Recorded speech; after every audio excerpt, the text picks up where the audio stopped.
तो हेलो प्यारे प्यारे बच्चों, आप सभी का स्वागत है आज के इस नए वीडियो में नए टॉपिक के साथ। बच्चों, आशा करता हूं कि आप सभी बहुत ही मस्त होंगे और अपने अपने पढ़ाई में अच्छे से व्यस्त होंगे। तो आज के इस प्यारे से लेक्चर में बच्चों, आज का जो लेक्चर है लेक्चर नंबर 4 होने वाला है, जो कि बच्चों गतिमान आवेश तथा चुंबकत्व नामक चैप्टर के अंतर्गत अर्थात चौथा चैप्टर के अंतर्गत लेक्चर नंबर 4 टॉपिक नंबर 4 होने वाला है। और इसमें बच्चों दो समांतर धारावाही चालक तारों के बीच लगने वाला जो बल होता है उसका व्यंजक यहाँ पर ज्ञात करने वाले हैं। तो ये जो टॉपिक है बच्चों, आपके बोर्ड एग्जाम में कुछ इस प्रकार से पूछ लिया जाता है कि दो समांतर धारावाही चालक तथा बच्चों एक ही तरफ बहने वाली धारा या फिर अपोजिट साइड बहने वाली धारा के लिए और चालक तारों के लिए उसके बीच लगने वाला जो बल होता है उसके लिए व्यंजक प्राप्त कीजिए। तो ये जो टॉपिक है बच्चों, आपके बोर्ड एग्जाम में 3 नंबर से जरूर से पूछ लिया जाता है। तो ये जो टॉपिक है इसको आपको तैयार करना अत्यंत इंपॉर्टेंट है, देख सकते हैं। तो चलिए अब हम सबसे पहले इसको समझने का प्रयास करेंगे।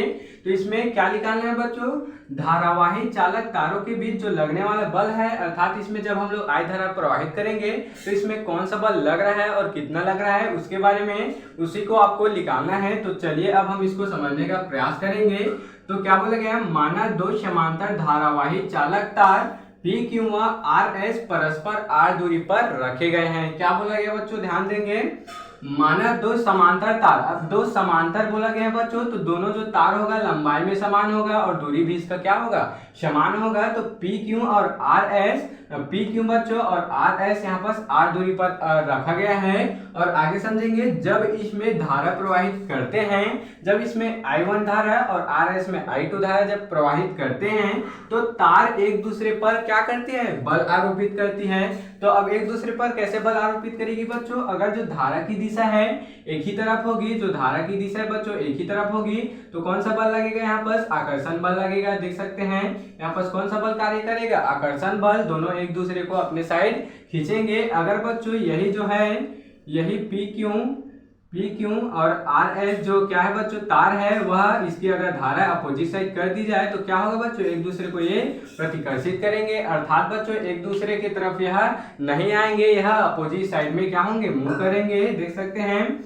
तो इसी प्रकार से बच्चों इसमें बल लगता है और यहाँ पर कौन सा बल लग रहा है, यहाँ पर आकर्षण बल लग रहा है और इसी को हमको क्या करना है, निकालना है। तो चलिए अब हम इसके डेरिवेशन को समझ लेते हैं। तो सबसे पहले क्या देखेंगे बच्चों, PQ के कारण RS के बच्चों किसी बिंदु पर चुंबकीय क्षेत्र निकाल लेते हैं। RS के किसी बिंदु पर चुंबकीय क्षेत्र, तो यहाँ पर लिखेंगे P, देख सकते हैं बच्चों यहाँ पर क्या लिखेंगे, यहाँ पर लिखेंगे PQ, समझेंगे यहाँ पर क्या लिखेंगे, यहाँ पर PQ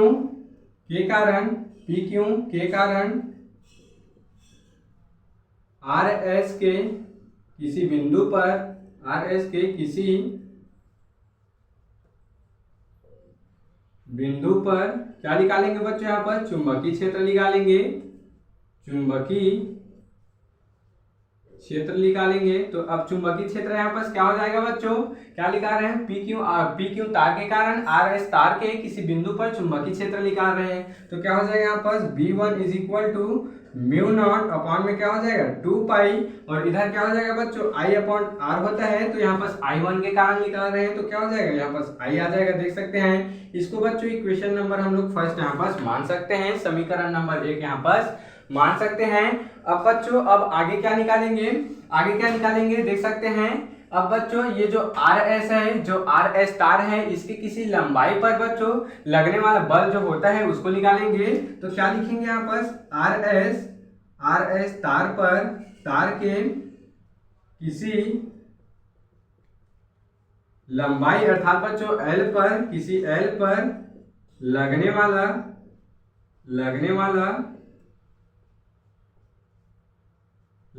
बच्चों जो बल है इसको निकाल लेंगे। अब लगने वाला बल क्या हो जाएगा, यहाँ पर F इज इक्वल टू क्या होता है बच्चों, I/BL sin थीटा यहाँ पर हो जाएगा।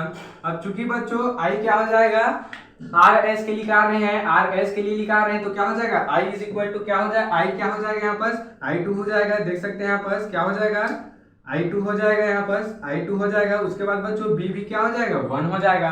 अब इसको बच्चों इक्वेशन नंबर हम लोग सेकंड मान सकते हैं, समीकरण नंबर 2 यहाँ पर दे चुके हैं। अब चूंकि बच्चों आगे क्या होता है, ये जो sine theta is equal to होता है sine theta is equal to क्या हो जाएगा 90 अंश हो जाएगा। अब 90 अंश क्यों होगा बच्चों, क्योंकि ये जो तार है बच्चों बिल्कुल सीधा है और सीधा जब रहता है तो कौन सा कोण बनता है बच्चों, यहाँ पास 90 डिग्री का कोण बन जाता है। तो इसी प्रकार से 90 हो जाएगा। उसके बाद बच्चों 90 अंश जो होता है साइन 90 इज इक्वल टू क्या होता है 1 हो जाता है। तो यहाँ पास क्या आ जाएगा 1 आ जाएगा। अब हम लोग डायरेक्ट क्या कर देते हैं समीकरण और 1 और 2 से देख लेते हैं।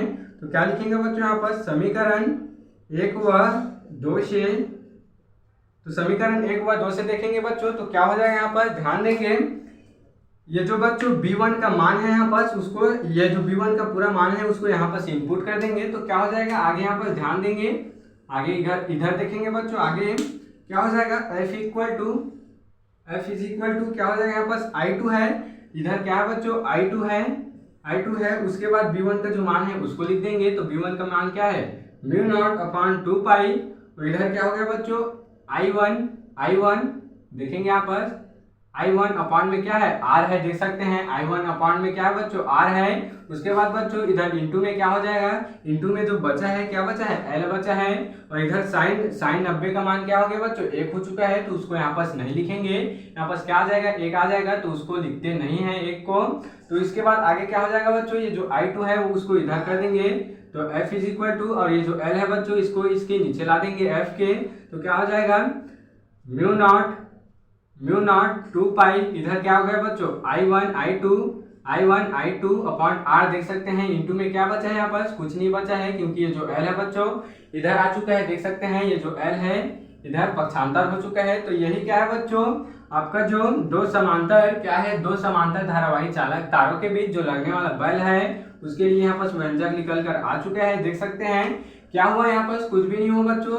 सबसे पहले पी क्यू के कारण RS के किसी बिंदु पर चुंबकीय क्षेत्र निकाले तो ये आ गया। उसके बाद बच्चों RS के कारण बच्चों ये जो RS है उसके कारण इसी के लंबाई में लगने वाला जो बल है यहाँ पर निकल गया है। अब इसके जो मान है बच्चों b1 का मान है यहाँ पर इनपुट कर दिए, फिर बच्चों यहाँ पर i2 को इधर ला दिए, l को यहाँ पर ला दिए, देख सकते हैं। अगर बच्चों जो इसमें बहने वाली धाराएं हैं अर्थात i1 is equal to i2 is equal to i हो, अर्थात क्या हो बच्चों जो बहने वाली धाराएं हैं वो समान हो तो क्या हो जाएगा यहाँ पर f अपॉन l इक्वल में क्या हो जाएगा बच्चों म्यू नॉट 2 पाई, और इधर क्या हो जाएगा बच्चों i का स्क्वायर हो जाएगा, r हो जाएगा यहाँ पर देख सकते हैं। तो बच्चों आपको जो फॉर्मूला है यहाँ पर निकल कर आ चुका है।